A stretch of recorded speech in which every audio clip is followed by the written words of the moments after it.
Hi guys, welcome to Pakistani family कैसे reaction. आप सब? मेरा नाम आजाद मैं है नादिर। यार भाई। बांग्लादेश में खाने की चीजें भारत के बैंक के बाद पहुंची 300 रुपए के पार। देखकर बंगाली लोगों की चीखें निकल गई। 300 से पार क्या हाँ बोल रहे हो? भाई साहब, आवाज करते हैं, देखते हैं भाई साहब। ये तो देखने के बाद ही पता लग चलेगा जाएगा क्या कि किस तरह सिचुएशन है। से इन भाई बंगाली सुअरों के भाई साहब पिछवाड़े में लग गई हैं मर्चें भाई। तो कड़ान करते स्टार्ट হবে তাই আমাদেরকে এভাবে আমাদেরকে বলে যে একটা কিছু নিতে হবে, হয় আটা নিতে ये হবে देखो ना, না সরষের তেল নিতে হবে, তাহলে আমরা তেল দিব। বড় বড় কোম্পানিগুলো চালগুলো রেখে সিন্ডিকেট করতেছে। रोना शुरू हुआ है। এদের কাছ থেকে যদি সরতে পারে তাহলে আশা করছি চালের দাম কেজি 2-4 টাকা কমবে। ये তিনটা চাউল আসছে, হাজকে আসছে, 28 আসছে, বিয়ার 29 আসছে, এগুলা এটার দাম একটু কম। নতুন চাউলটা আর টাকা 2 টাকা 3 টাকা কম। ने बांग्लादेश का हुक्का पानी बंद कर दिया है। कुछ महंगा यार। इंडिया और बांग्लादेश के बॉर्डर के ऊपर ट्रेड जब सस्पेंड हो होता है चुकी ना है। तो उसका मजा सैकड़ों की तादाद में ट्रक खड़े हैं, लेकिन इंडिया उन ट्रक्स की सप्लाई बांग्लादेश को नहीं दे रहा, जिसके अंदर फूड आइटम्स है, जिसके अंदर ग्रोसरी है। 6000 के करीब आप लगा ले कि कमोडिटी है, वो ऐसी अशिया है जिसका रोजमर्रा की जिंदगी में बहुत ज्यादा जिसे बोलते हैं इन्फ्लुएंस रहता है। और बांग्लादेश के अंदर जो है अब जिस तरह पाकिस्तान के अंदर हालात हुए, आटे के क्राइसिस, सब्जी के क्राइसिस, आलू के, टमाटर के, मेडिसिन के, क्या वो भी पाकिस्तान की तरह ही हो जाएगा? गवर्नमेंट खत्म हुई है और डॉक्टर मोहम्मद यूनुस ने इंटरिम गवर्नमेंट बनाई है। तब से आए दिन कोई ना कोई बैड न्यूज बांग्लादेश से सुनने को मिलती है। कभी इलेक्ट्रिसिटी शॉर्टेज, कभी ये सुनने को मिलता है कि भाई इंडिया के 800 मिलियन डॉलर देने हैं। कभी अब खबर ये आई है कि रशिया ने भी बांग्लादेश को वार्न कर दिया कि हमारे 630 मिलियन डॉलर वापस किए जाएं। पाकिस्तानी पब्लिक से पूछेंगे कि पाकिस्तान की तरह भी अब बांग्लादेश IMF के पास जाता नजर आ रहा है। क्या बांग्लादेश दोबारा ट्रैक पे चढ़ पाएगा? जिस तरीके से उन्होंने इंडिया के साथ अपने रिलेशंस को बेहतर नहीं रखा, क्या ऐसा पॉसिबल है कि वो दोबारा से ट्रैक पे आए और उनकी इकोनॉमी बेहतरी की तरफ जाए? फौज से भी ये कहना चाहता हूँ कि अगर वो आपसे मदद मांगे, आपको उनकी मदद करनी चाहिए, जाना चाहिए, क्योंकि हमको अब ये एक होना चाहिए, अब बताना चाहिए इंडिया को कि देखो जी, बांग्लादेश और पाकिस्तान आपस में भाई भाई हैं। ये तो कायदे आज़म ने कहा था कि आप आपस में जब तक एक दूसरे के साथ जुड़ के रहोगे तो आपको कोई भी नहीं तोड़ सकता। तो अब इंडिया को ये डर है कि पाकिस्तान जो कुछ करा रहा है वो बांग्लादेश में पाकिस्तान करा रहा है। ये तो इंडिया की चीखें तो आज से 50 साल पहले से निकलती हैं, अब तक भी निकलती हैं।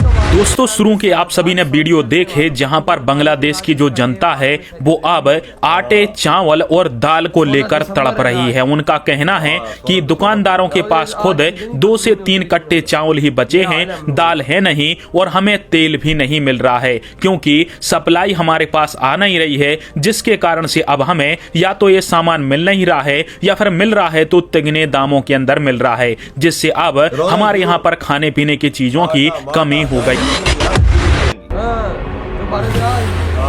बांग्लादेश के बाजारों से चावल खत्म हो गया है। बांग्लादेश के मार्केट से आटा भी खत्म हो गया है। बांग्लादेश के बाजारों से खाने का तेल भी शॉर्ट हो गया है। धीरे धीरे करके खाने पीने की चीजें खत्म हो रही हैं। अबे सब कुछ इंडिया से जाता था। सवाल ये है कि क्या बांग्लादेश को खाने पीने के सामान की सप्लाई बंद हो गई है? बांग्लादेश में अचानक से खाने पीने के सामान क्यों खत्म हो गए? क्या बांग्लादेश पर कोई नई आफत आने वाली है? कि पाकिस्तान में तो इंडस्ट्री है नहीं, इंडिया इंडस्ट्रियल हब बनता जा रहा है, तो उनका एक्सपोर्ट और बढ़ेगा।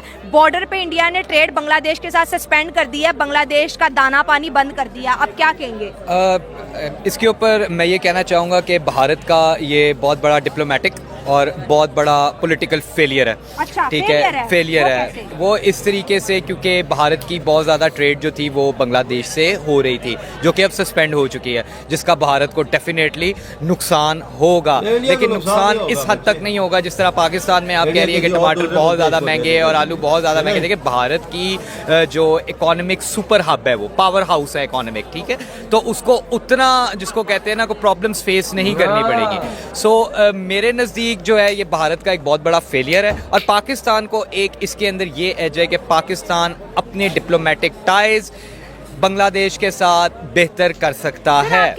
इंडिया का फेलियर है, लेकिन अगर इंडिया का पॉइंट देखिए, उन्होंने कहा कि इंडिया का आपकी failure कंट्री है में इंडिया। अनरेस्ट है, हम आपके ये साथ भाई ट्रेड साहब नहीं कर सकते, पाकिस्तानी दैट्स वाई हम जो है ना बंगाली ट्रेड सस्पेंड कर रहे हैं। और पूरी दुनिया का यही हमने देखा है एक रवैया, जब भी किसी मुल्क के अंदर अनरेस्ट होता है तो उसकी जो पार्टनर कंपनी को होती है क्या या पता पार्टनर क्या है, मुल्क वो तो होता है, भाई साहब वो हर चीज जिंदगी बंद में कर देता है, फिक्र क्योंकि करता यहाँ पर है। बात हो रही है 7,000 करोड़ मालियत की, तो कोई इसको जिहादी ग्रुप के हवाले तो नहीं करेगा ना इतने बड़े माल अच्छा, को। बड़ी बड़ी मजे की बात की है, जरा इनसे पूछे कि ये अनरेस्ट पैदा किसने की है। हाँ। ये अपनी ही एक क्लाइंट स्टेट बनाना चाह रहे थे बांग्लादेश को, कि जो हम कहेंगे वही ये करेंगे, और जो हमारा अपॉइंटेड प्राइम मिनिस्टर है, जो वो कहेगी तो वही होगा। आपसे तो ये भी नहीं एग्री कर रहे। मेरी बात सुने, आप जो कह रहे हैं ना 15 साल से जो हसीना वाजिद है वो इंडियन नवाज है, इंडिया की पॉलिसी अप्लाई हो रही है। जहाँ तक आप कह रहे हैं ना कि बांग्लादेश इंडिया चाहता कि हमारी एक पपेट स्टेट होती जो हमारे इशारों पे चलती, पाकिस्तान ने ये भी कहा था कि इंडिया बांग्लादेश पे हिंदुस्तान कब्जा कर लेगा, मगर इंडिया ने उन्हें स्पेस दी, उन्हें कहा तुम अलहदा कंट्री हो, हम तुम्हारी जान छुड़वा रहे हैं, ठीक है, कब्जा नहीं किया, इन्वेड नहीं किया।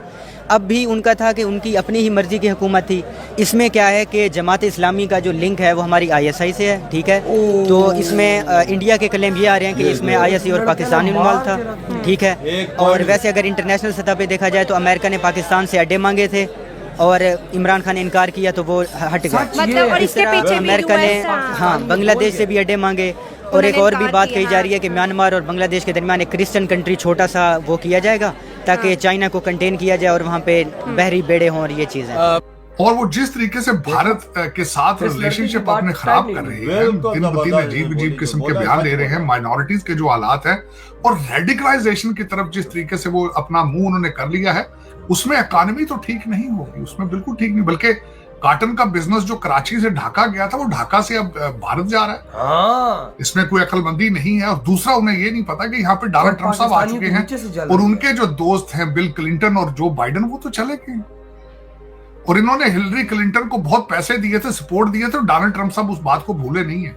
हाँ भाई कोई साहब बोलता है, लेकिन भाई आप खुद देखो कि बांग्लादेश के लोग किसी वो कहते हैं ना कि जब सुअर की मौत आ रही होती है तो भाई उस तरह से भाई साहब रो रहे हैं, चीखें मार रहे हैं यार ये बोले है आटा रिजल्ट, हमारे पास खत्म ये हो गया, है हमारे रिजल्ट पास मोदी कुकिंग ऑयल जी खत्म। से पंगा लेने का नतीजा, ये है भारत से पंगा लेने का नतीजा, ये है हिंदुओं से पंगा लेने का नतीजा।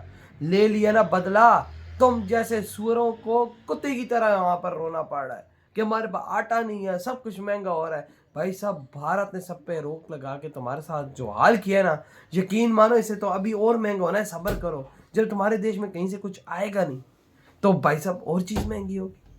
मैं कहता हूँ कि हम यार देखो, मैं भी पाकिस्तानी हूँ, लेकिन यार बोलना चाहिए, सच बोलना चाहिए।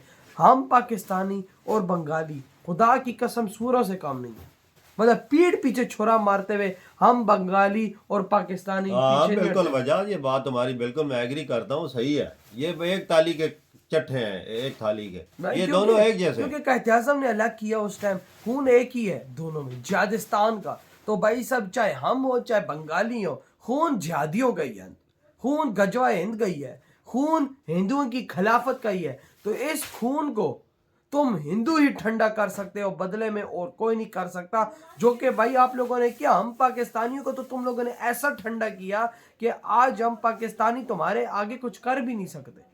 और अब बांग्लादेश की तुम ऐसी बजा रहे हो कि उनकी चीखें सातों आसमान तक जा रही हैं। रिजल्ट देख लो। बिल्कुल वाकया, कोई शक नहीं है, वजह सातों आसमान तक जा रही हैं। बिल्कुल देख ना, रो नहीं रहे आटे के लिए, और क्या रोए, कुकिंग ऑयल के लिए रो रहे हैं, मेडिसन के लिए रो रहे हैं, और किस चीज के लिए तड़पाया इंडिया को। ये इंडिया ने तो मार के रख दी है इनकी, जितनी खाने पीने की चीज हर चीज की उधर नहीं भेज रहा, वो तो रोएंगे। इंडिया ये मोदी जी से पंगा लेने का अंजाम इंडिया से, ये और पंगा ले। वही तो पाकिस्तान ने भी पंगा लिया तो इसका अंजाम ही देख ले, इधर क्या बना हुआ है। सही कहा। हमसे भी कोई चीज है इंडिया से तो नहीं आ रही ना, हम भी पहले दुबई इंडिया से चीजें जाती है तो उधर से खरीदते हैं। देख ले अंजाम, ये अंजाम है हमारा, ये अंजाम है हमारा। बांग्लादेश का भी अंजाम पे पहुंची हुई और वहां पे सेम टू सेम हाल बांग्लादेश में भी देखने को मिल रहा है। ऑटोमोबाइल पे तेरे को रोक लगा दी, ऑटोमोबाइल की चीजें भी नहीं जा रही भाई, कुछ दुनिया की हर चीज नहीं जा रही। बॉर्डर इस टाइम सील है, सील। मतलब एक इंच का दाना, मैं कहता हूँ कि वो चावल का दाना भी नहीं घुस रहा है। भाई मेरे भाई, जिस मुल्क का आटा दूसरे देश से आता हो वो लड़ाई क्या लड़ेगा। हाँ, और भाई साहब अभी इंडिया ने डंडा दिया तो इन सुअरों की चीखें निकल गई हैं। ये तो यार रोते- ये आप लोगों की सबसे बड़ी कामयाबी है। आपके क्या थॉट है इस कामयाबी पर जो आज बंगालियों ने लाइव चीखें मारी हैं? इधर ही वीडियो खत्म कर तो दे बाय। दबाए।